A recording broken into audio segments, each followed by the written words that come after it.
হাতকে শক্তিশালী করার লক্ষ্যে আপনারা যারা তৃণমূল পর্যায়ে রয়েছেন আপনাদের ভূমিকা বর্তমানে কী রয়েছে?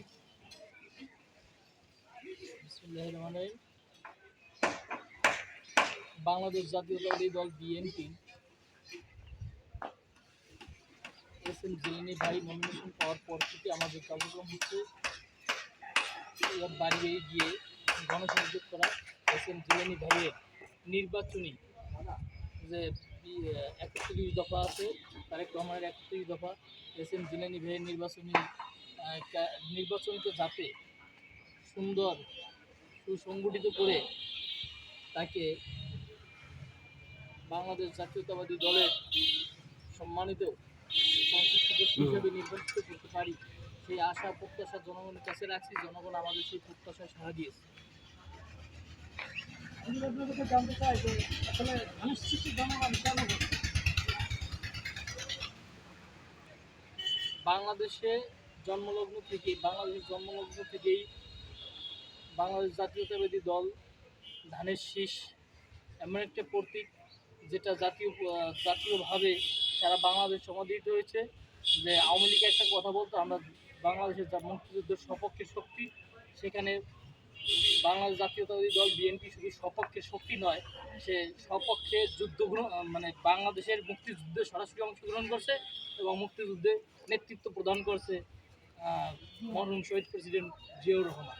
সেই হিসেবে বাংলাদেশ জাতীয়তাবাদী দলের ধানের শীষ প্রতীক সবার কাছে একটা গ্রহণযোগ্য এবং সমাদৃত প্রতীক হিসেবে ইতিমধ্যেই সবার কাছে গ্রহণযোগ্যতা পেয়েছে।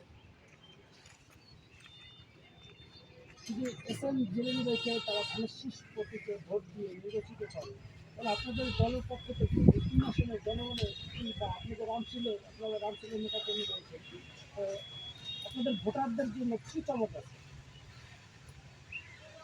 আমাদের ভোটারদের জন্য সবচেয়ে বড় চমক হচ্ছে যে এখান থেকে এস.এম. জিলানী সাহেব যদি সংসদ সদস্য হতে পারেন তো অবশ্যই তিনি মন্ত্রিত্ব পদ পাবেন। আর মন্ত্রিত্ব পদ পেলে আমাদের গোপালগঞ্জ 3 আসনে উন্নয়নমূলক কর্মকাণ্ড যেমন রাস্তাঘাট, কালভার্ট, ব্রিজ, মন্দির, মসজিদ, পেগোডা সহ এলাকার নির্যাতিত নিপীড়িত জনগণের পাশে এস.এম. জিলানী ভাই থেকে সবার সার্বিক উন্নয়নমূলক কর্মকাণ্ড করতে পারবে, এই আশা রাখছি যে নির্বাচিত হলে এই কাজগুলি করতে পারবে।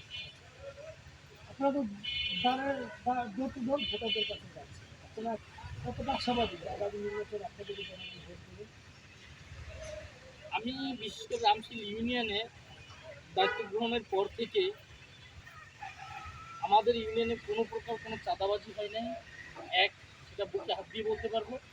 দ্বিতীয় হচ্ছে যখন কোনো জনগণ কোনো প্রকার সমস্যা পড়লে আমি বিশেষ করে অ্যাপোলোদা এবং বিশ্বনাথ জয়ধর, মৃণালকান্তি বৈষ্ণব তাদের সহায়তায় সেই এলাকায় গিয়ে মানুষের কাছে গরিব দুঃখী মেহনতি মানুষের পাশে দাঁড়িয়েছি।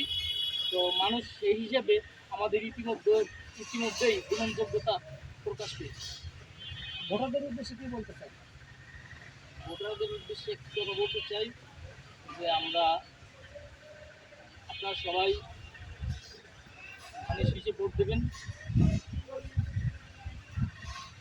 এস.এম. জিলানীর জন্য দোয়া রাখবেন, তিনি যেন সুস্থভাবে নির্বাচিত হয়ে জনগণের মাঝে আপনাদের মাঝে এসে আপনাদের উন্নয়নমূলক কর্মকাণ্ডে অংশগ্রহণ করবেন আপনাদের সার্বিক সেবা করতে এবং সার্বিক সেবা করবেন। আপনাকে ধন্যবাদ জানাই, সময় দেওয়ার জন্য।